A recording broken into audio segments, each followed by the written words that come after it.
I believe in the sun, even when it doesn't shine. I believe in the soul, even when there is no mind. I believe in strength, even when you're tired and weak. I believe in God, even when He doesn't speak. So I'm sending you this message, though we're far apart. I know that you'll hear it if you listen with your heart. Until you're safe with me, my love will shine a light that I pray you will see in the darkest of nights. I'll be right there with you every second you're away. Darling, don't give up, just hold on for one more day, 'cause I'll be searching endlessly until you're safe with me. Until you're safe with me.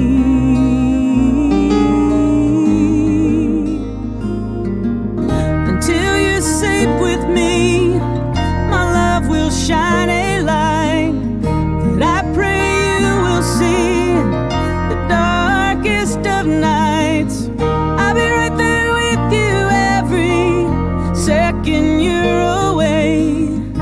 Darling, don't give up, just hold on for one more day, 'cause I'll be searching endlessly until you're safe with me. Until you're safe with me.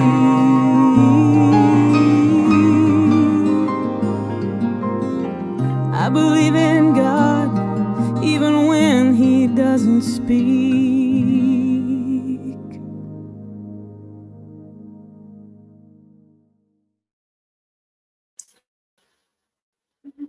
Hello, everyone. How are you all doing today? Hello, Doodlebug Bart. Hello, Michelle. Flies on the coastline. It's good to see you all. It's been a little bit since I did a live, so bear with me. I may have forgot how.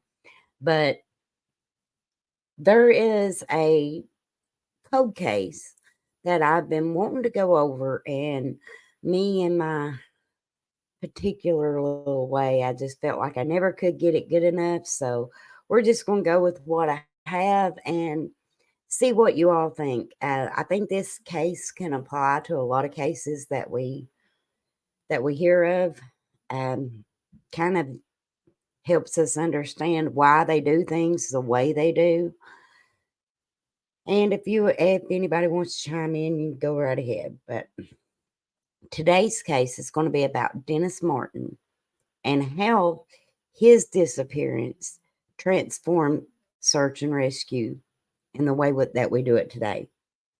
So on June the 14th of 1969, 6-year-old Dennis Martin vanished in the Great Smoky Mountains National Park, sparking the most extensive search in the, yes, I've got notes, y'all, search in the park's history. Despite the efforts of 1,400 searchers, Dennis was never found. But his disappearance was not in vain. It revolutionized the science of search and rescue, leading to new strategies that have since saved countless lives. The search for Dennis Martin was hammered by heavy rains and mist, which likely obscured vital clues. The massive number of searchers also potentially trampled on evidence.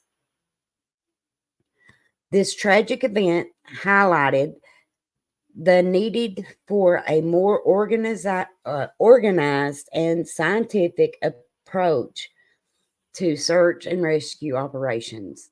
In the years following, search and rescue management has evolved significantly. The lessons learned from the search for Dennis have contributed to the development of better coordinations. the use of technology, and specialized training for search teams. These advancements have made it possible to find missing persons more quickly and efficiently, increasing the chances of survival for those lost in the wilderness. The disappearance of Dennis Martin is a sober reminder of the unpredictability of nature and the importance of preparedness. It also serves as a testament to human resilience and our ability to learn and improve from past experiences. Um, just a second, we're going to watch this first. Let me share my screen.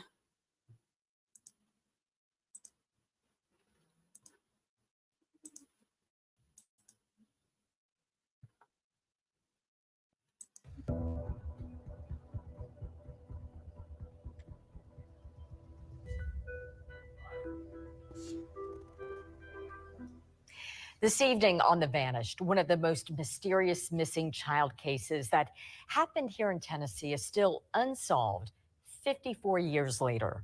Dennis Lloyd Martin was just 6 years old when he vanished. Martin's case captured national attention. Some figured he was kidnapped, others lost, and some imagined a fate far worse. To this day, no one knows. 10 News reporter Caitlin Keenahan takes us back to the summer of 1969.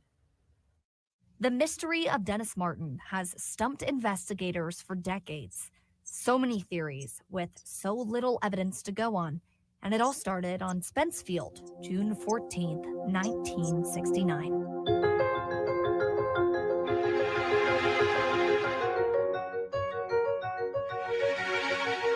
I've always thought of that case, when I see my own children and grandchildren reach that age, you think about that. You think, how could this person possibly go missing? Todd Matthews is the former director of the National Missing Persons Database. Dennis was one of the first names on it, also one they've never taken off. If NamUs is properly used, I think we can drastically cut down on missing and unidentified persons, even some of the older cases. According to the Park Service incident report, and I agree with that. And just think about this, how long ago this has been. Dennis was one of the first people put on NamUs, y'all. So one thing with NamUs is they do the DNA testing, and that way if they did find like skeletal remains, they would be able to go back and see who it matches to. So keep that in mind. report. Dennis was last spotted at 4:30 p.m. that night. Heavy rainstorms delayed search efforts. Harder to track. I'm sure it messed up footprints. I'm sure it made it harder to travel on foot. 2 days later, the National Guard, Special Forces, and rescue squads flew in to help.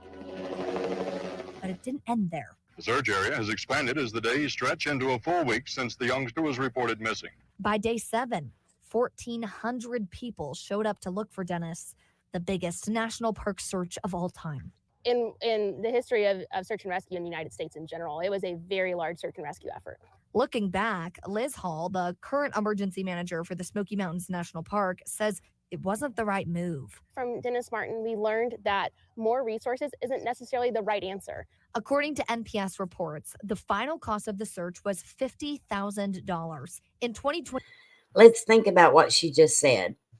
More research resources is not always the right answer. Why would you all think that would be? You would think that the more people you have searching, the better, right?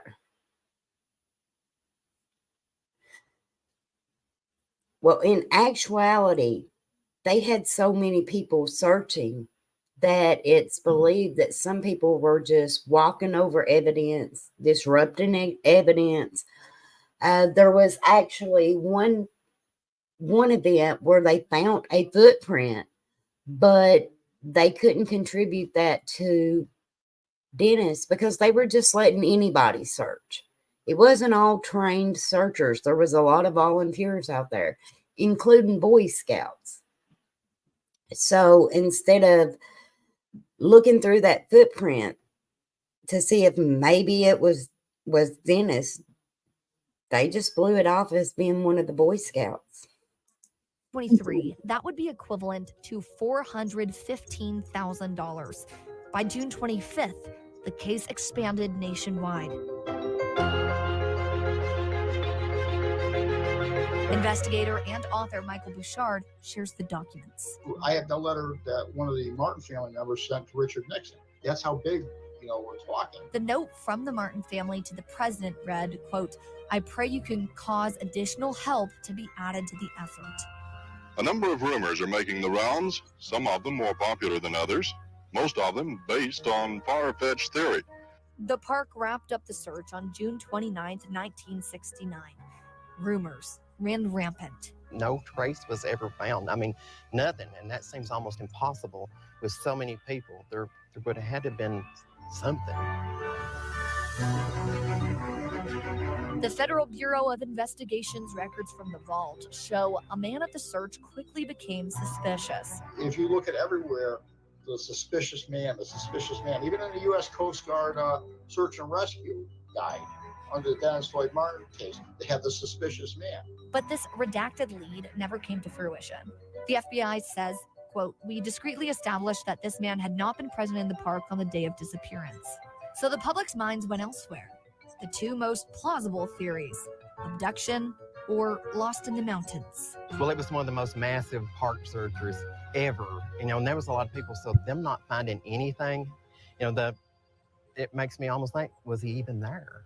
If Dennis had been abducted, the National Center for Missing and Exploited Children released this age progression photo to show what Dennis would look like 50 years later. And it's important to realize it's not a portrait. This is an approximation. But Bouchard believes abduction is very unlikely.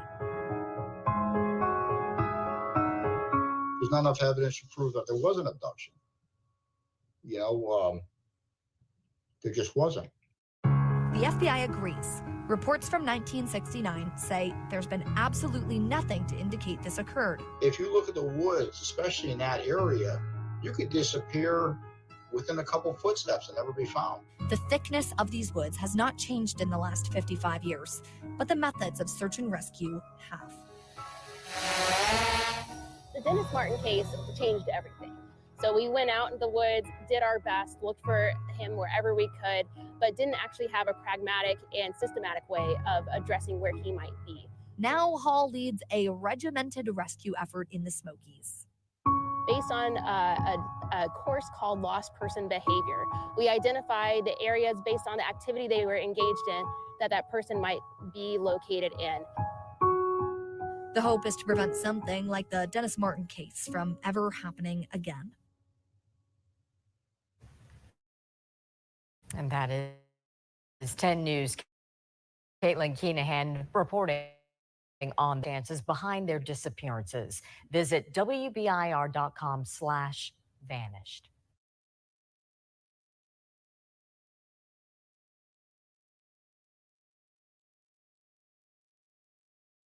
Okay, give me just a second.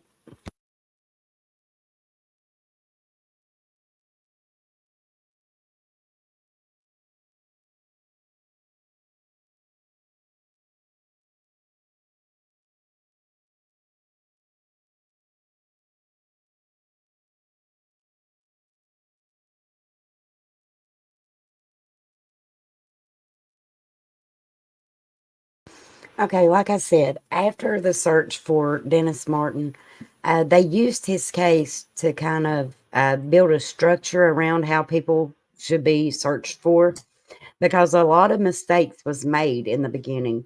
For one thing, just letting anybody search was problematic. Give me just a second, y'all.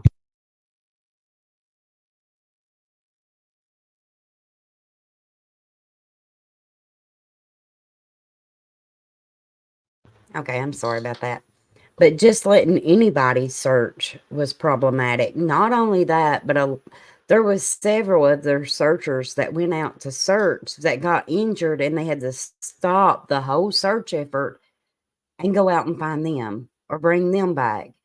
Now, Dennis went missing at 4:30 in the Great Smoky Mountains, and you got to keep in mind, back in the 60s, everybody wasn't packing a cell phone. So after they went looking for him and was unable to locate him, his grandfather had to hike back to Caves Cove to get help. So that took a valuable time looking for Dennis, getting people there. Now, when I say that they had a lot of resources looking for this young man, the Green Beret even joined in to look for him. His father was looking. Now, one thing that I found, because it took years, like I think it was 2022 when they released the FBI files. And why it took that long, I don't know. People speculated a lot of it. That's exactly what it is, a speculation. But one thing that happened is they did bring in dogs. But keep in mind that Dennis was around his dad. And his dad was still out there searching. So they believe that even when they did get hits, it was because his father was near him before he went missing. His scent was on his clothes, and they were actually tracking him. And like I said, there was a lot of untrained people that were searching as well. And they would get injured. They'd have to stop the search and then go find these people. So they actually did a study on the events, and law enforcement and use this, to my knowledge, today in order to be able. Just a second, let me see if I can pull this down like this and show it by window instead of. Okay, there we go. Okay. They use this now today to be able to better search for missing people. This is the map of where Dennis actually went missing. And yeah, it's going to flip everything, but bear with me.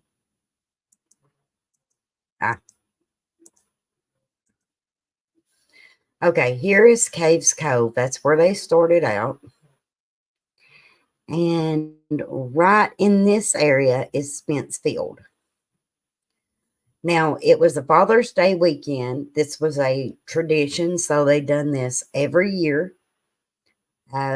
Some articles that I've read, this was Dennis's first hiking trip that he went on with his dad and his grandfather and his brother. He was turning 7 years old, but he was actually 6. And they camped out with another family that was also Martins, but not related to them. But in this, it gives a chain of events that happened. Like, okay. Kind of like a timeline. Day 1, Saturday, June the 14th. And I know some of these days are going to ring a bell, you all. Last seen wearing red t-shirt, shorts, green trousers, and low-cut Oxford shoes with a simple heel. He was a quiet boy and would not normally call out, but he would respond to his name being called, even by strangers. Now, keep in mind, when I was reading through this, I thought, man, a lot of this sounds familiar to stuff that we've heard lately. So how uncommon is it? Let me see.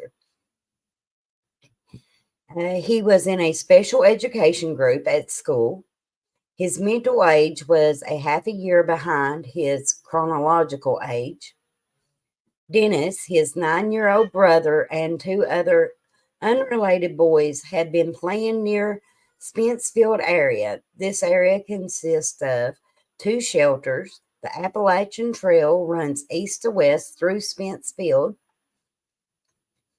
The 2 trails and 1 Jeep road led from Spencefield to other destinations. His father later stated he began calling and looking for Dennis 3 to 5 minutes after he last saw him. So within 3 to 5 minutes of his dad having eyes on him, he went missing.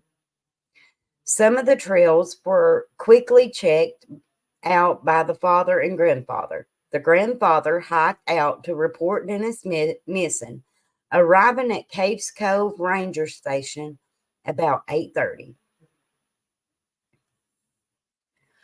The initial search actions after Dennis was officially reported missing. It says family members and one other hiking group in the Spencefield area continued to search. 3 rangers from Caves Cove checked the area, the trails from Caves Cove to Spencefield, and interrogated any hikers they found in the area. All results were negative, no clue found. A heavy rainstorm, 2.5 inches, occurred at Spencefield at dark. All streams became high and turbulent. The 3 rangers and family members continued to search the immediate area the rest of the night. Chief Ranger notified at 8:40 p.m. The park had no detailed search and rescue plan in existence. This was in the 60s, y'all. Plans for the next day search effort. Base camp at Spence Field. Resources: 1 crew, 30 men with 5 leaders. 10 crews, 2 to 4 men each, and 10 leaders. A helicopter will be obtained if weather permits.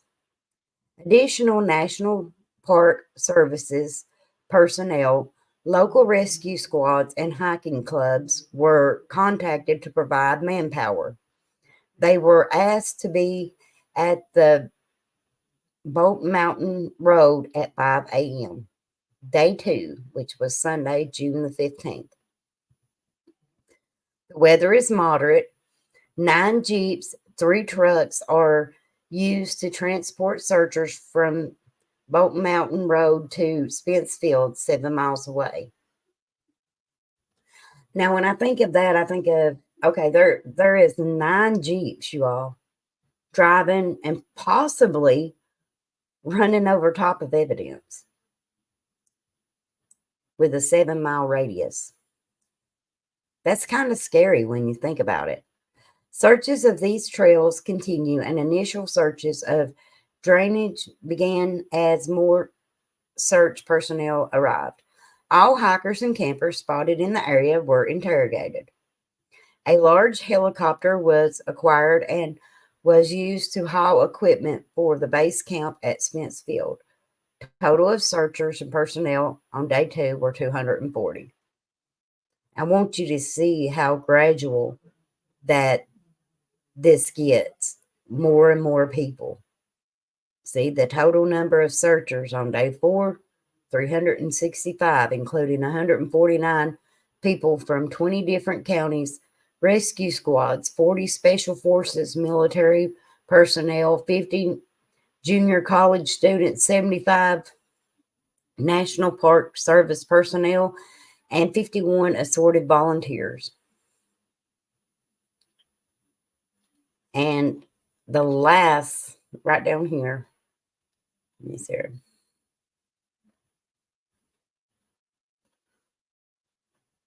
Of course, this also tells through here that there was like psychics and stuff said that they had saw stuff and wanted them to check it out. And of course, they had to stop the search and go check that lead. There's one part in here that it actually talks about one of them getting hurt. I read this earlier. But the point being, they had so many people out there searching for this young man that, like I said, there was a shoe or a footprint that was found. One was of like Dennis would be wearing. The other one was a barefoot. Yeah, loud psychics were back then. It's scary, but yeah, they were. They were saying there's a man in the area that's got him, and that he. But it was also believed that Dennis was took out of, that they thought he was someone else, because remember I said there was two Martin families there that was unrelated. They began to question if he may have been abducted because of the other Martin family. It was a whole mess. But the shoe print, one was barefooted and one was of an Oxford shoe. Now take that in. The Boy Scouts that were searching, none of them was doing it with just one shoe on. So question would be, why on earth did they not look into that more? Now, throughout the years, yes, and I'm sure the people of Tennessee that's in my chat know I'm telling the truth, but throughout the years, there's been stories of feral people took Dennis. But in reality, it kind of looks like he wandered off and probably succumbed to the elements, if I'm being completely honest. Just a second. There is another one that I'm wanting. No, not that one. There is another one that I was wanting y'all to see. Okay.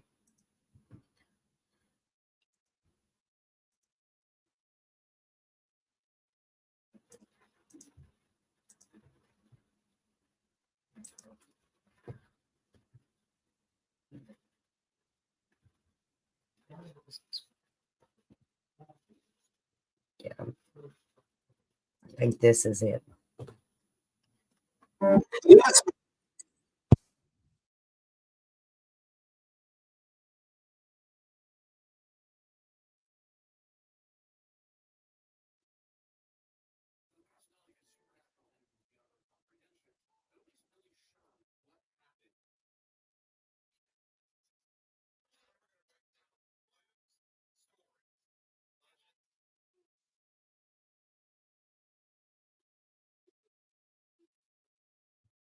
Michelle, yes. Allie, yes. You would think that a body would be found, but they have later explained that out, and this is the wrong one, by the way. But they later explained that out, that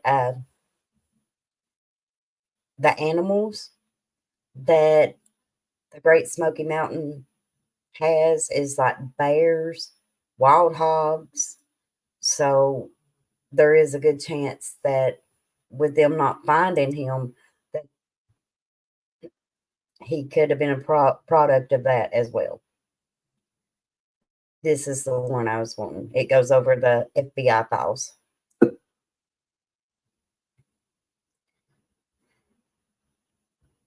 Okay. Reports in this case either point to Dennis.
Now, I think this guy does a fairly good job at breaking down the FBI files. There is 133 pages of them, and yes, I read every word. Michelle had me down this rabbit hole for a couple days.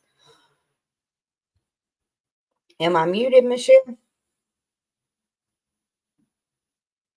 Oh, okay. Let me back up.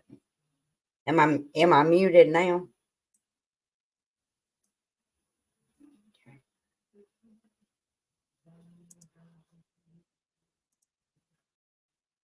Okay, can y'all hear me?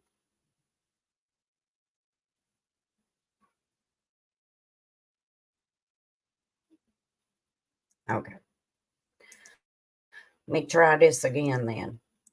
This guy does a pretty good job of breaking down the FBI files. We'll watch a little bit of him. I don't want to be on here a big long time, but we'll watch a little bit of him and let him explain some of it because I thought he done a pretty good job. Well, better than most that I found.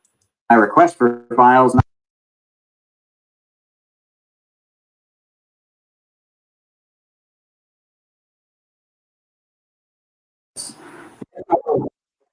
Can you all hear it now? Now, yes, there is 133 pages to the FBI document. Unfortunately, yes, I did read each and every page because, like I said, Michelle had me down this rabbit hole for a couple of days. This is her fault. Everybody blame Michelle.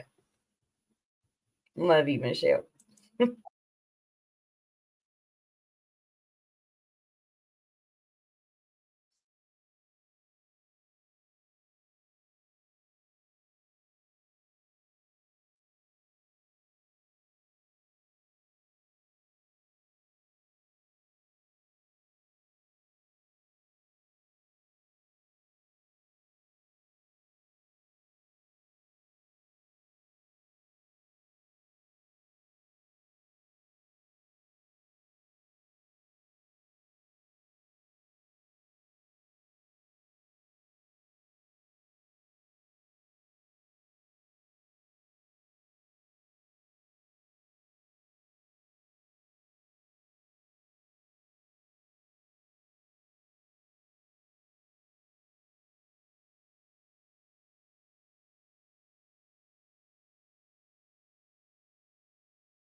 Can you still not hear this video? My gracious. Okay, just a second. Tell me if you can hear it now.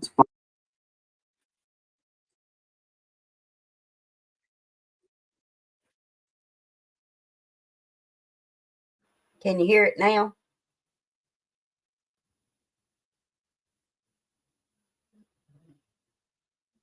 Well, I'll be dipped in buttermilk.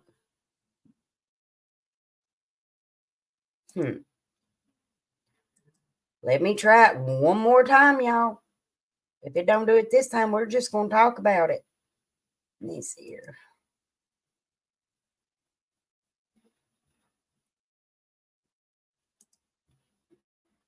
Okay.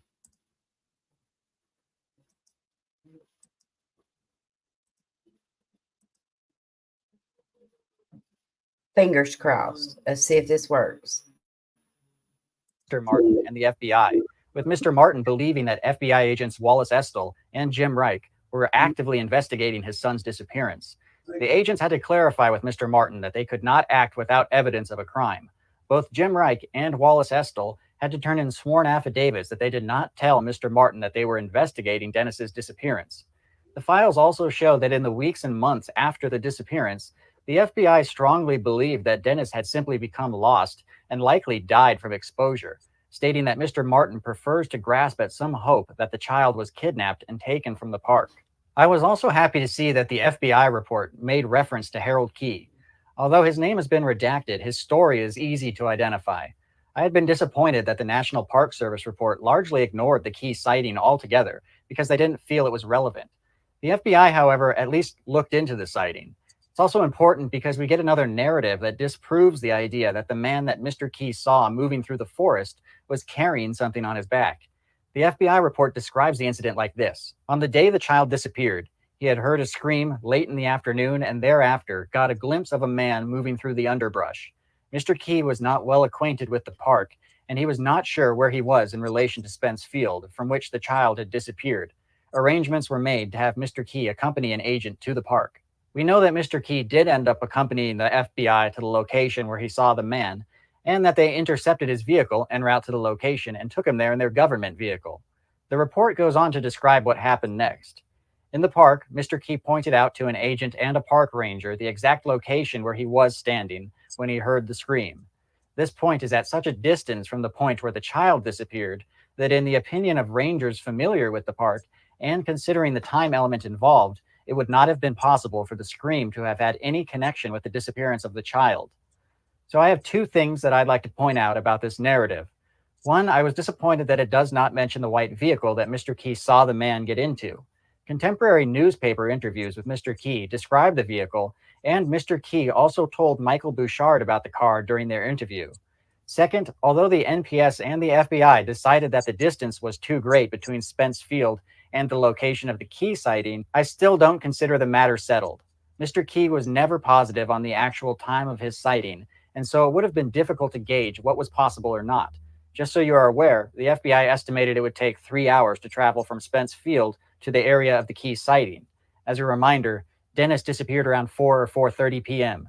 The FBI report lists the time of the Key sighting around 6 p.m. The distance between the two areas is 7 miles. The files also show that the FBI was doing their due diligence during the vital days after Dennis's disappearance. They made note of people in the area with... Why don't that make sense, though?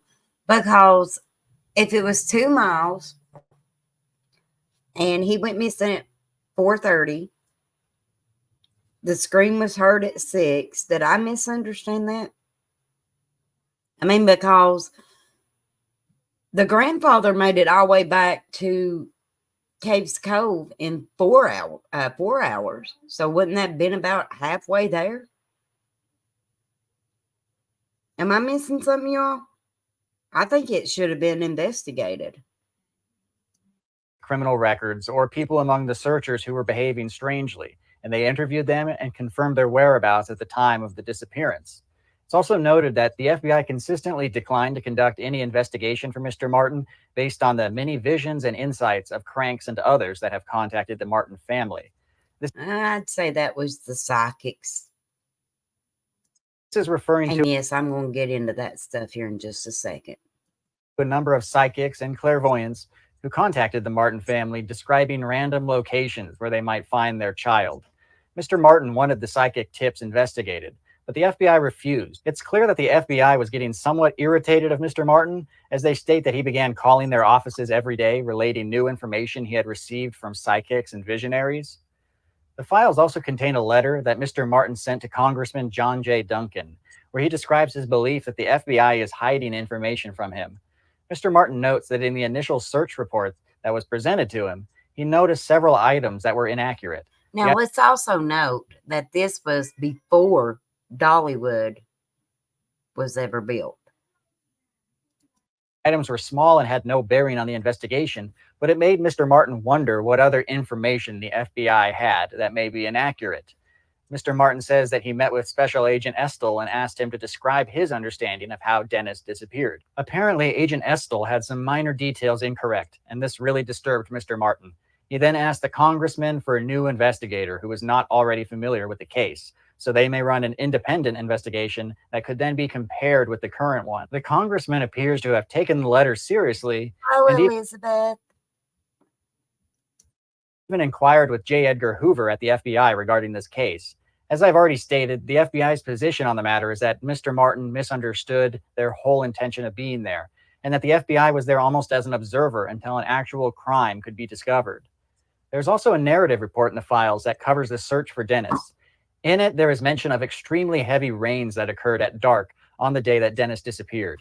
It goes on to say that Chief Ranger Lee Sneddon believed that Dennis's body was washed into a crevice due to this heavy rainfall, and then it got lodged out of sight and perhaps covered with debris.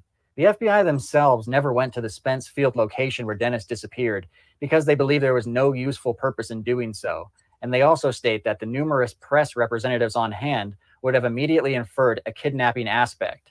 The narrative goes on to describe how Mr. Martin's mental health changed throughout the search, from initially being very frantic and searching and appreciative of all help, to coming under the influence of visionaries and being unwilling to accept the fact that Dennis likely perished. It states that he preferred to believe Dennis had been kidnapped and might yet be found alive. I think as a parent, that would be my outlook. I wouldn't, being unalive would be the last thing I think that I would want my mind to go through. I don't think my mind could go there, especially without a body. Next, I'm going to get into some information in these files that has been heavily redacted, including names and large portions of narrative. Nonetheless, some of these fragments we are able to read are very intriguing. On November 16th of 1978, nearly 10 years after Dennis Martin's disappearance, FBI agents who had never worked on the Dennis Martin case and were unaware of the incident interviewed an incarcerated individual while in prison. This person stated that they were previously incarcerated with a man who had claimed to have kidnapped a 7-year-old boy named Dennis Martin from the Smoky Mountains and then sold him to another man. The FBI agents then reviewed some Knoxville News Sentinel articles about the disappearance of Dennis Martin in 1969, and they found a number of similarities between the articles and the information provided by the confidential informant. Let me ask you all, have you found a number of similarities from this case to the other cases that we've followed over the past couple of years? Just asking. At this point, the FBI only knew the last name of this suspect, and they had to make a decision on whether or not to track him down to be interviewed about his whereabouts in 1969. They note that without a direct admission of guilt from the suspect, that it would be near impossible to prove kidnapping after 10 years. However, due to the nature of the case and the similarity in stories, it was decided that the case should be opened for at least a preliminary investigation. Due to the redactions in much of these reports, I'm forced to do some speculating. But it appears that the FBI tried to track this suspect down by finding out where he was incarcerated when he told this story, and asking the warden there to search their files for any individuals with a specific last name that had been confined in that institution. The FBI were able to discern the identity of this suspect, and they retrieved a picture of him. They then showed this picture to the confidential informant to confirm it was the man who told the story about kidnapping Dennis Martin in 1969. The confidential informant confirmed the pictures presented to him were those of this suspect. Now, the informant also furnished a signed statement regarding the story that was told to him. They asked the informant about his willingness to take a polygraph test to confirm that he was told this story, and he advised that he would be all too happy to do so and would even testify. The FBI then began seriously developing this man as a suspect in the abduction of Dennis Martin. The suspect clearly had a criminal record, but how extensive it is unknown, because that all has been redacted as well. The FBI's first order of business was to track down the suspect's whereabouts. It appears they traced him through the penal systems in both Alabama and Tennessee. On January 16th of 1980, the FBI interviewed another inmate who knew either the suspect or the CI. It's hard to discern which due to redactions, but they described him as a compulsive liar who related many stories to him about past exploits, but has never mentioned anything about kidnapping of a young boy. By August of 1980, the FBI had discovered that the suspect had been paroled and was living in Chattanooga, Tennessee. The FBI was finally able to sit down and interview this individual on November 7th of 1980. Here they asked him about his involvement in the kidnapping of Dennis Martin and then selling him to an unknown person. In summation, the suspect denied the allegations against him and stated that the inmate who had initially informed the FBI about him was telling the story to try and get him in trouble because they didn't like each other. The FBI had no choice but to take the man at his word, as there was no evidence against him other than the word of another incarcerated individual. Okay, so that is the gist of everything that is in the FBI files on Dennis Martin. I do want to point out that over 30 pages are missing from the files due to exemptions, but we still get a pretty good idea of the FBI's involvement in the Dennis Martin case. They were actively looking at potential suspects in a kidnapping back in 1969 and continued to do so up to 10 years later. To sum up, in 1969, they did not open an investigation because they found no suspects to actively investigate. Despite the fact that Mr. Martin continuously tried to get the FBI involved, it wasn't until almost 10 years later that a potential suspect came up because an inmate came forward saying he met a guy in prison who claimed he kidnapped Dennis and sold him to someone. We are still missing a rather large amount of details about this informant and suspect because of redactions. We still don't know if this potential suspect had anything to do with the disappearance at all because there is no hard evidence to link him to Dennis. And it's difficult to tell with the redactions who the report is referring to, but one of these men may have been a compulsive liar. The informant saying that he was willing to take a polygraph and testify in court, that is something. But unfortunately, we don't know if the polygraph was ever actually administered because there's no report on that. So we are simply left with the fact that there was a suspect, the FBI was looking into him, there wasn't anything they could do because they lacked necessary evidence. This is the type of stuff that is usually the reason why the FBI won't release files on a case. Because they don't. Can you imagine if back then there was social media? I can almost guarantee you somebody would have said this father was guilty. His son went behind a bush just yards from him. Within 3 to 5 minutes, he vanished. The Green Beret, FBI, National Guards, the park rangers, 1,400 people. It is the largest search to date. Looked for this kid and was not able to find him. Now, during this search, they were letting everybody search. People that are not trained to search for a missing person were searching for Dennis. A lot of the evidence could have been trampled on. It came a downpour of 2.5 inches of rain, which made it harder to search for him, and also probably washed out some of the tracks that he might have left behind. Because of Dennis's case, they have completely rethought the whole way of how that they should search for missing people. This case right here set the precedence for search and rescue. They let, one mistake they made, they let Boy Scouts volunteer and search. Well, some of those Boy Scouts had the same size feet as Dennis. The father was able to search, which threw off scent dogs because the father had been around Dennis that day.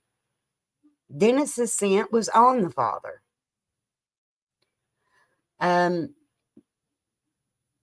They let people search and had to end up stopping the search to go look for the people. Can you see why just anyone should not be searching for a missing person? Can you potentially see why parents should not be out there searching for their own child?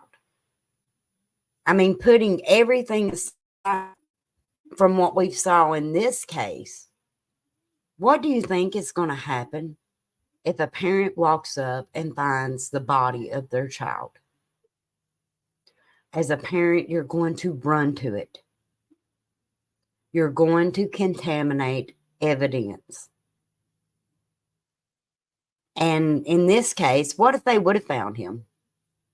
There was so many different people out there searching. How would you narrow it down if somebody took him?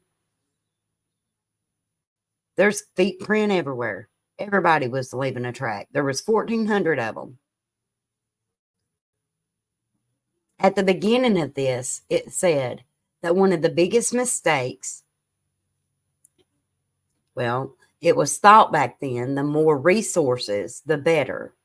but that turned out to be false.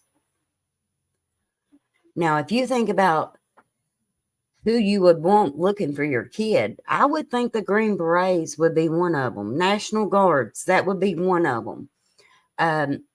If he was in the park rangers, that would be one of them. You can look at these things as if they were pluses. The more eyes, the better, right? But this case proves that the more people you have out there, the bigger chance that you have of losing evidence.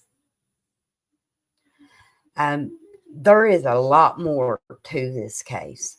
When Michelle sent it to me, I thought, well, I'm going to read about a missing boy. But there was so much more to that. Like I said, they waited to 2023, 22, 23 to release the FBI files. Could it be because they had a potential suspect? Maybe. But keep in mind, they've been studying this case for years. Right down to writing down the whole timeline. What was done, what could have been done different. And they study this case today when they go to putting search teams together. A lot of these things I've saw in these cases that we watch on YouTube now. When we watch people talking about, well, why ain't the parents searching? Think about that. Should the parents be searching? I mean, just right out in the field searching. I don't think they should be.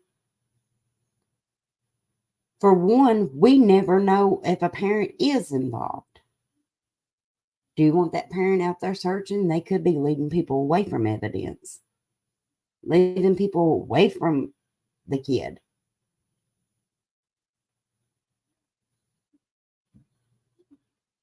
Yes, Michelle, so much could have been done differently. But another thing that I noticed that never changes is the amount of psychics that want to hone in and tell what they think. Now, you know, this is my channel. You know my beliefs. I'm not a bit shy about telling it. Not one bit shy about telling you. The Lord don't have to borrow from the devil for nothing. No matter what it is. Not if it's got to do with a missing case. Not if it's got to do with what your tomorrow may look like. The Lord don't have to borrow. He is perfectly capable of providing himself. When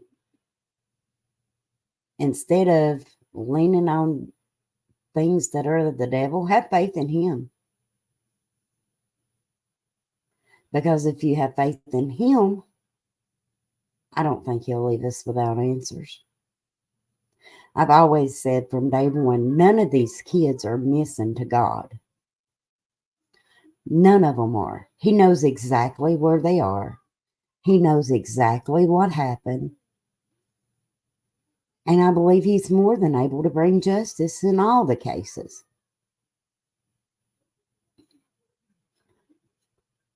But in the last couple of weeks, we saw search crews going out that are not qualified to be searching.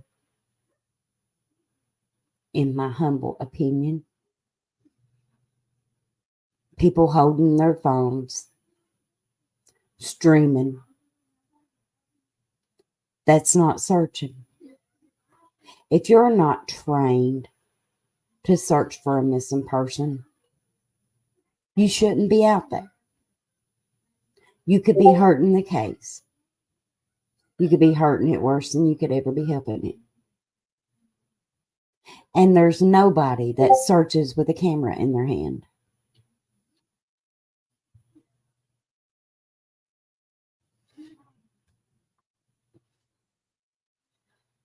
But that's what we've been seeing.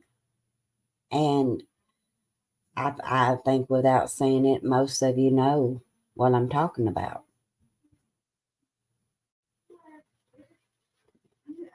These kids deserves better than what we are giving them.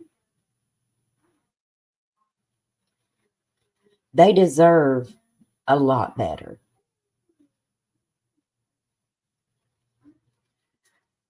I wanted to go over this case. Yes, Dennis is a cold case. It's all these years later. I think 50, going on 55 years later, he has still not been found. Can you imagine that? The cases we know about, we get impatient. Want to take matters into our own hands. This kid's been missing for, well, he's not even a kid no more, y'all. If he's still alive, he's a grown man. 55 years.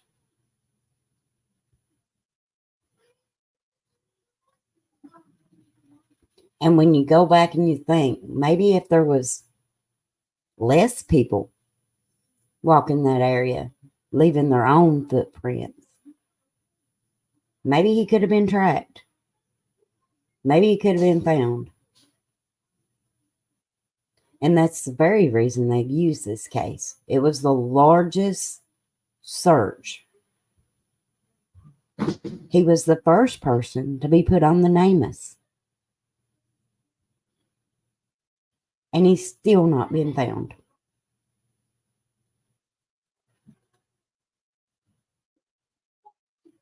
I would like to think that he is out there. Maybe he was abducted and don't know who he is. That maybe one day he'll get on YouTube and see his own face. Is it possible? Yes. Being a realist, probably not likely. But the best thing that we can do is learn from these cases, not repeat mistakes.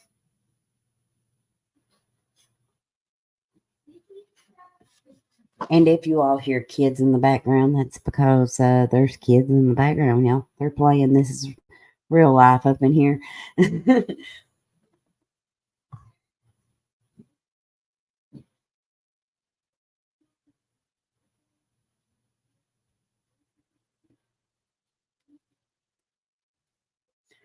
Do any of you all have any theories? Have you all heard about this case of what you think might have happened to Dennis Martin? I think if we look back, even in 1969, there's similarities to things that go on now.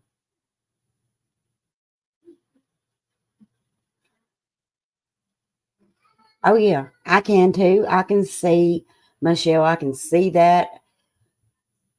Yes, I can see it 50 years from now. Like, when are they going to tighten up on social media? Because a lot of times now what we see is the drama. Oh, and let's face it, if there isn't a little drama behind it, they act like everybody acts like they don't want to watch it. I don't understand that. You have good creators out here that are putting facts out without getting mixed up in speculation and theories and he said, she said.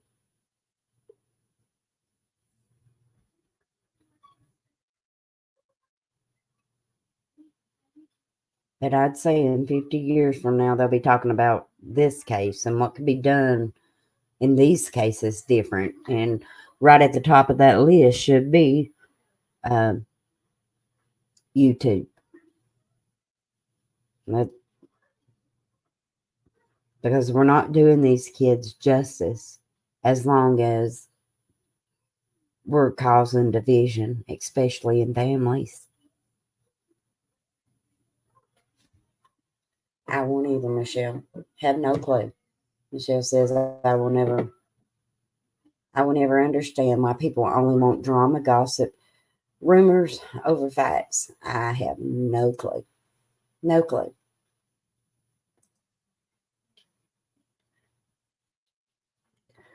But they do. They do. You can watch and see if it's drama that everybody's tuning in to see what the new gossip piece is about. When it should be just about these kids. Cold cases are a passion of mine. I know how impatient we get with these cases now, like Summers, like Sebastian's. But can you imagine a family going 50 years with no answers? I can't. I can't. I know what it's like to go 30 some years without answers. My family's lived that.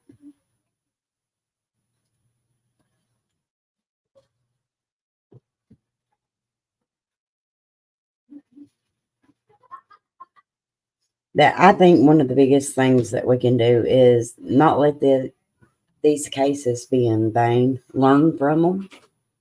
Just a minute.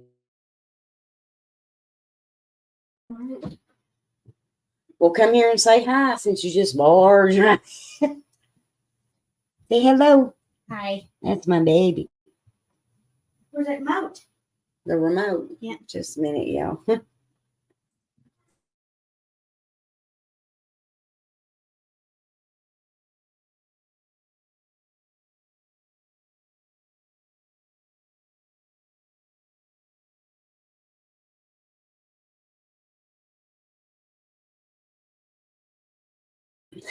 Sorry about that. That youngin. She's looking for a remote.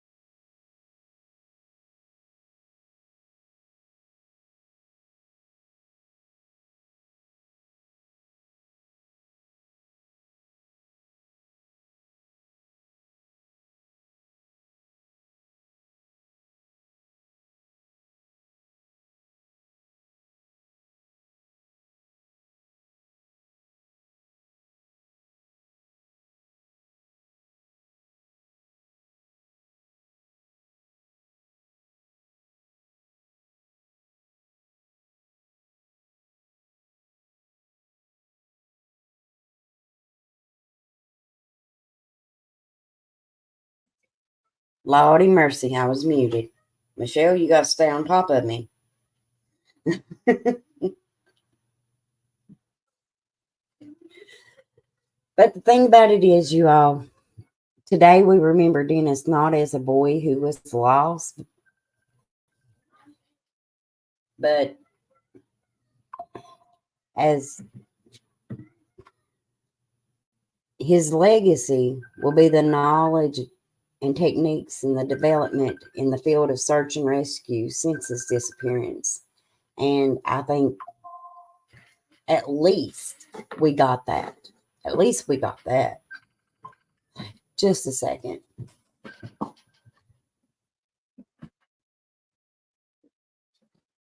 Oh, it's your brother.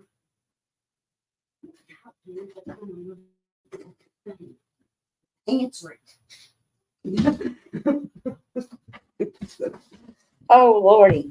If it ain't one young and need me, it's another one. But let's just remember, y'all, it takes zero effort to be a good human being. If you don't care, hit that like button.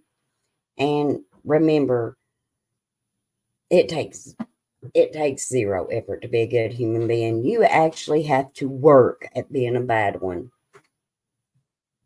And if we can find hope in anything, look at it like this. I mean, yes, this boy's been missing for 50 some years, but his disappearance has helped save other people's lives. It shaped how search and rescue is done. If you have time this week, look through this case. There's a lot to it. I'm bad to procrastinate, thinking, well, I want to be able to put this in there. I want to be able to put that in there. And sometimes you just got to break down and do the thing. No matter how it turns out. I hope I haven't bored y'all too much. Don't forget tonight to go over and watch Duchess. She's going to be talking about Sebastian. I think that's at 7:30, ain't it, Michelle? But when we're putting these kids' information out there as creators, like I said, on my channel, I normally try to do cold cases, with the exception of like Elena Hembry, who is in my backyard. And even with that case, it's to honor her. But when we are talking about an active investigation, it's 7:30, Duchess. Thank you. If you don't care, drop your channel in chat. Let's put facts out there. It is bad enough that these kids are missing. We do not need everything else added to it. People talk about this side and that side. There should not be any side but one, and that's for the missing child. That should be the side that we all are able to agree on and stand on. There should not be a big division. But until next time, y'all, I love y'all. Takes zero effort to be a good human being, and I'll see you over on Duchess at 7:30. Her link is in the chat, so don't forget to set that reminder.